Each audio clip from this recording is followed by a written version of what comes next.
சென்னையை அடுத்த சோழிங்கநல்லூரில் வசிக்கும் பல் மருத்துவர் ஹரீஷுக்கு தொலைபேசி மூலம் பணம் கேட்டு அடையாளம் தெரியாத நபர் ஒருவர் மிரட்டல் விடுத்துள்ளார். திரைப்படங்களில் தொலைபேசியில் மிரட்டுவது உள்ளிட்ட அந்த நபரின் பேச்சில் ஒரு ரவுடியின் தோரணையும் காண முடிகிறது.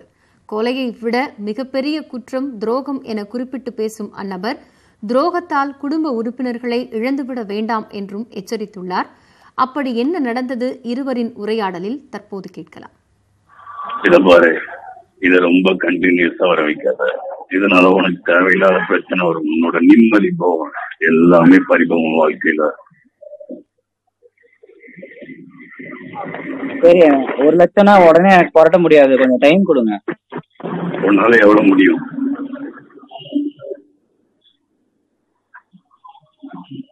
இத பாரு, உன் சர்க்குள்ள நாங்க எவ்வளவு டாக்டர் மூவ் பண்ணிருக்கேன். சில பேரை போட்டிருக்கோம், சில பேர் அமௌண்ட் தரேன்றவங்க. ஆனா பார்த்தா போலீஸ் போவானுங்க. போலீஸ் என்ன சொல்லுவோம், நெட்வொர்க்கை பிடிக்க முடியாதனால அமௌண்ட்டை கொடுக்க ஒத்துக்கோங்க, நான் சொல்றது வர சொல்ல அப்படிமாங்க. சொல்ற இடத்துக்கு போனா அங்க போலீஸ் பிடிக்கிற எப்படி ரெடியா இருப்பாங்க, ஏதோ எலிய பொறி வச்சு பிடிக்கிற மாதிரி. இத பாரு, என்னால சும்மா உன்னை போன் பண்ணி எல்லாம் உன்னை மிரட்டிக்கிட்டு இருக்க முடியாது. உன்னை போடுறதுக்கு பக்கம் ஒரு பிளான் ஒன்று எக்ஸ்பெக்ட் பண்ணியிருக்கேன். நீ பணம் தரலைன்னா போட்டு போய்கிட்டே இருப்பேன். உன்னை சாப்பிட வச்சு உன் சர்க்கிள் இருக்க மற்ற டாக்டரை மூவ் பண்ணிப்போம். இல்ல நீ சந்தோஷமா இருக்குன்னா எனக்கு தேவையான பணத்தை இம்மிடியா கொடுத்துட்டு சந்தோஷமா உள்ள, அதுக்கப்புறம் உன்னை டிஸ்டர்ப் பண்ண மாட்டேன். நீ நினைக்கலாம் பணம் கொடுத்துட்டா பின்னாடி பிரச்சனை பண்ணுவாங்களா, திருப்பி கேட்பாங்களான்ட்டு. எனக்கு இன்னொரு எத்திக்ஸ் இருக்கு, எனக்கு பின்னாடி ஒரு டீம் இருக்கு. எங்களுக்கு எத்திக்ஸ் படி நான் கரெக்டா ஃபாலோ பண்ணுவோம். உனக்கு 100% அசூரன்ஸ் தரேன், எங்களால ஃபியூச்சர்ல உனக்கு எந்த பிரச்சனையும் வராது.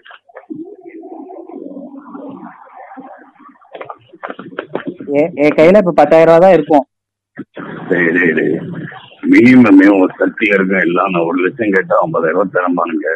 ஆனா கேவலம் 10,000 ஒன்னும் போடாமலாம் இருக்க முடியாது. ஏடா நான் உன்ட்ட 10 லட்சம் மாடா கேட்டேன். வைஃப் கிடத்துல இருந்து செயின் அடிச்சு போனா அது எவ்வளோடா வரும்? பேப்பர் பாக்குறீங்களா டெய்லி? 50,000 ரூபாய் உண்மையிலே பெரிய அமௌண்ட் கிடையாது.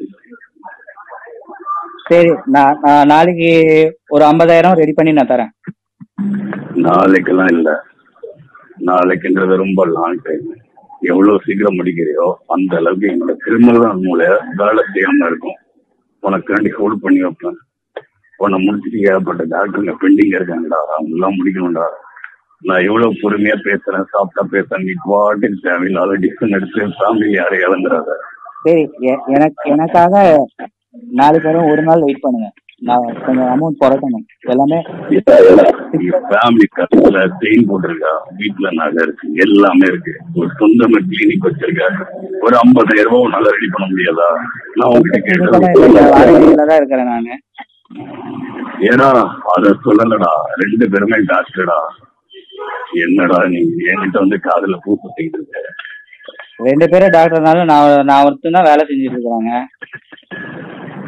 ஏடா, உன் வீட்டு வாசல்ல ஒருத்தன், உன் கிளினிக்ல ஒருத்தன், எவ்வளவு செலவு தெரியுமா எனக்கு உன்னை ஃபாலோ பண்றதுக்கு? இன்னும் நீ எக்ஸ்ட்ரா டேஸ் கேட்க எனக்கு எக்ஸ்ட்ரா செலவு ஆகிட்டே இருக்கும். புரியுதா? ஒண்ணு போடணும். ஒண்ணு இல்ல ஃபேமிலியில. அதோட வழி அப்பதானே உனக்கு தெரியும். கேவலம் 50,000 ரூபாய்க்காண்டி ஒருத்தரை இறந்துட்டோமே. எவனா ஒருத்தன் 50,000 ரூபாய்க்காண்டி ஒருத்தனை போடுவானடா? இது பிசினஸ்டா. நீ எப்படி ஒரு டாக்டரை ப்ரொஃபஷனலா பிசினஸா பண்றியோ அதே மாதிரி நாங்க பிசினஸா பண்றோம். எங்களோட பெரிய பிளஸ், ஒருத்தரை போட்டா யாராலையும் கண்டுபிடிக்க முடியாது. இந்த கேஸ 10 தனிப்பட அமைச்சிருக்கிட்டே இருந்தாலும் சரி, யாரும் ஒண்ணும் போட முடியாது. அவங்களால போட முடியலையா, இந்த கேஸ் சிபிஐ போகும், அங்கேயும் ஒண்ணும் போட முடியாது. ஏன்னா எல்லாருக்குமே ஒரு தப்பு நடந்தா அதுக்கு ஒரு லீடு தேவை, ஒரு க்ளூ தேவை, ஒரு எவிடன்ஸ் தேவை, ஒரு விட்னஸ் தேவை. நாங்க ப்ரொஃபஷனலா ட்ரெயின் ஆனவங்க. நாங்க எவிடன்ஸும் விட்டு வைக்க மாட்டோம், க்ளூவும் கொடுக்க மாட்டோம், எதுவுமே கிடைக்காது. தப்பு நடந்ததுக்கு அப்புறம் நீ ரொம்ப வருத்தப்படுற. எனக்கு இன்னைக்கு நைட்டுக்குள்ள பணத்தை அரேஞ்ச் பண்ண, என்ன சொல்ற? எனக்கு ஒரு நாள் டைம் கொடுங்க, நாளைக்கு நான் கொடுக்குறேன். என்னால 50,000 ரூபாய் முடியும். பட் அதுக்கப்புறம் என்ன கேரண்டி இருக்கு நீங்க அந்த மாதிரி பண்ண மாட்டீங்கன்னு? ஓ சர்க்கிள்ல நான் எவ்வளவு டாக்டர் மூவ் பண்ணிருக்கேன். ஓகேவா?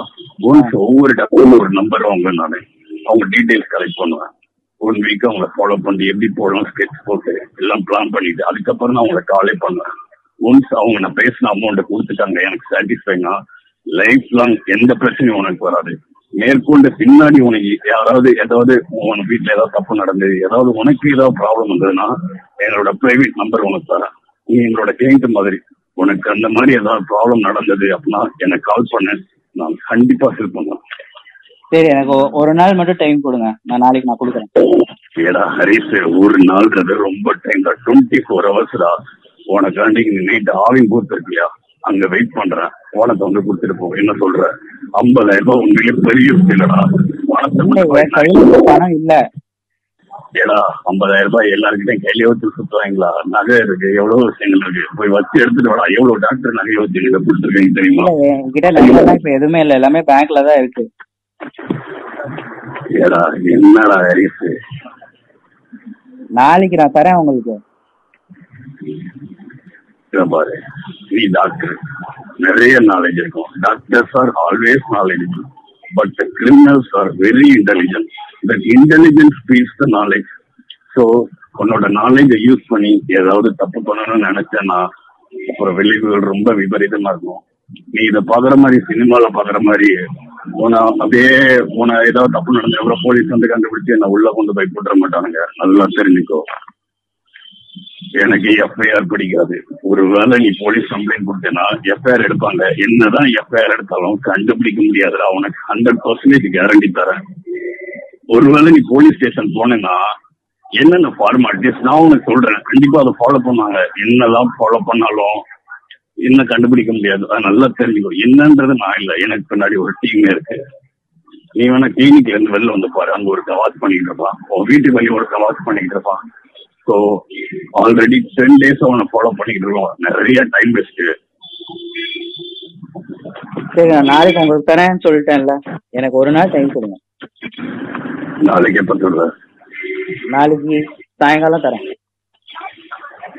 ஓகே. அமௌண்ட் வந்து இதை பாரு, நாங்கள் ஒவ்வொருத்தருக்கிட்டையும் ஒரு மாதிரி அமௌண்ட் வாங்குவோம். 100 rupees நோட்டா ஒரு டாக்டர்கிட்ட வாங்குவோம், ப்ளஸ் 1000 rupees அதர் 1000 ஸ்டாப் பண்ண 2500 200 இந்த மாதிரி வாங்குவோம். நீ என்ன பண்ற? 2000 rupees நோட்டா ரெடி பண்ணுவாங்க. ஓகேவா? வெறும் 25 நோட்டு தான். 25 × 2 50. 2000 ரூபாய் நோட்டை ரெடி பண்ணா போதும். அதை நீ வாழ்க்கையில சம்பாதிக்கிறது பெரிய விஷயம் இல்ல. ஒரு 3 பேருக்கு பல்ல போடுங்கன்னா 3 கேஸ் வந்தாலே 60,000 ரூபாய் பாத்திரலாம் நீ. ஓகேவா? பல்ல போடுங்க 200 ரூபாய் 300 ரூபாய் 500 ரூபாய் தான். ஏடா ஒருத்தனுக்கு கிளிப்பு போடணும், ஒருத்தனுக்கு ட்ரீட்மெண்ட் கொடுக்கணும்னா அவனுக்கு 18,000 20,000 வாங்குறடா. என்னடா நீ என்கிட்ட வந்து கதை சொல்ற? அதுக்கு எல்லாத்துக்குமே லேப் சார்ஜும் போகுங்க. நான் ரெகுலர் பேஷண்ட சொல்றேன், நீ ஒன் டைம் பேஷண்ட சொல்ற. சரி, நான் நாளைக்கு கொடுக்குறேன். பாரு, அதுக்கப்புறம் எதுவும் தொந்தரவு பண்ணக்கூடாது. உனக்கு 100% ப்ராமிஸ் தரேன், எங்களால உனக்கு எந்த பிரச்சனையும் வராது. ஆனா நீ இதை பத்தி உன்னோட ஃப்ரெண்ட்ஸ் உன்னோட ரிலேட்டிவ்ஸ்ல கன்சல்ட் பண்ணினா அவங்க உனக்கு நிறைய ஐடியாஸ் தருவாங்க. அதுல எந்த தப்பும் கிடையாது. ஓகேவா? சொல்றது நல்லா தெளிவா கேட்டுக்கோ. அவங்க சொல்றபடி கேட்டு நடக்கலாம். ஏன்னா அது அவங்களோட ஃபேமிலி கிடையாது, உன்னோட வயசு அவங்களுக்கு ரொம்ப எப்படி சொல்றது, அந்த பிளட் ரிலேஷன் அவங்களுக்கு இருக்காது. உனக்கு தான் அதோட வழி தெரியும்.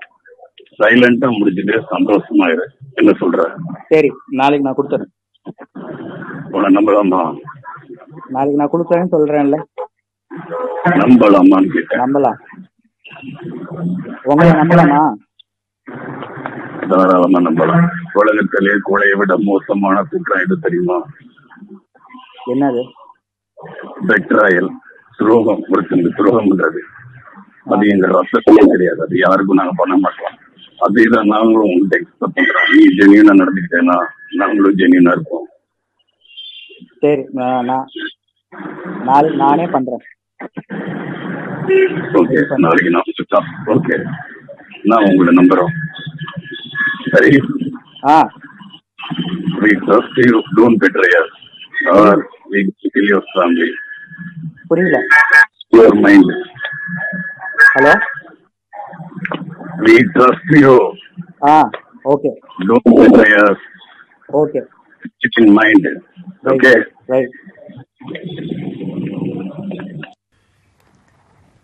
மதுரை விமான நிலையத்தில் 8 மணி நேரத்திற்கும் மேலாக பயணிகளை காக்க வைத்து ஐதராபாத் செல்லும் ஸ்பைஸ் ஜெட் விமானம் ரத்து செய்யப்பட்டதாக அறிவிக்கப்பட்டது. இதனால் ஆத்திரமடைந்த பயணிகள் விமான பணியாளர்களுடன் வாக்குவாதத்தில் ஈடுபட்டுள்ளனர். நேற்று மாலை 4 மணிக்கு மதுரையிலிருந்து ஹைதராபாத் செல்ல இருந்த ஸ்பைஸ் ஜெட் எல்ஜி விமானம் தொழில்நுட்ப கோளாறு காரணமாக புறப்படுவதில் காலதாமதம் ஏற்பட்டது. இதனால் மதியம் 3 மணிக்கே வந்த பயணிகளை தொடர்ந்து விமான நிலையத்தில் காத்திருக்க வைத்துள்ளனர். இரவு 12 மணி வரையும் தொழில்நுட்ப கோளாறு சரி செய்யப்பட்டுக் கொண்டிருப்பதாக கூறப்பட்டதால் சலித்து போன பயணிகள் பசி தாங்க முடியாமல் ஸ்பைஸ் ஜெட் பணியாளர்களிடம் வாக்குவாதத்தில் ஈடுபட்டனர். இதையடுத்து நள்ளிரவு 12 மணிக்கு மேல் திடீரென விமானம் ரத்து செய்யப்படுவதாக அறிவிப்பு வெளியானது. விமான பணியாளர்கள் வேண்டுமென்றே 8 மணி நேரத்திற்கும் மேலாக தங்களை காக்க வைத்ததாக குற்றம் சாட்டிய பயணிகள் நள்ளிரவில் எப்படி வீட்டிற்கு செல்ல முடியும் என்றும் கேள்வி எழுப்பினர். மனிதாபிமானத்தோட பேசுங்க, யோசிங்க, அவ்வளவுதான் சொல்ல முடியும். When you came to know it got delayed by 4 p.m. what is the step you will bring all children, old people here. நீங்க அங்க அரேஞ்ச் பண்றதுக்குலாம் பண்ண தேவையில்ல. அடுத்த ஃளைட்டுக்கு அரேஞ்ச்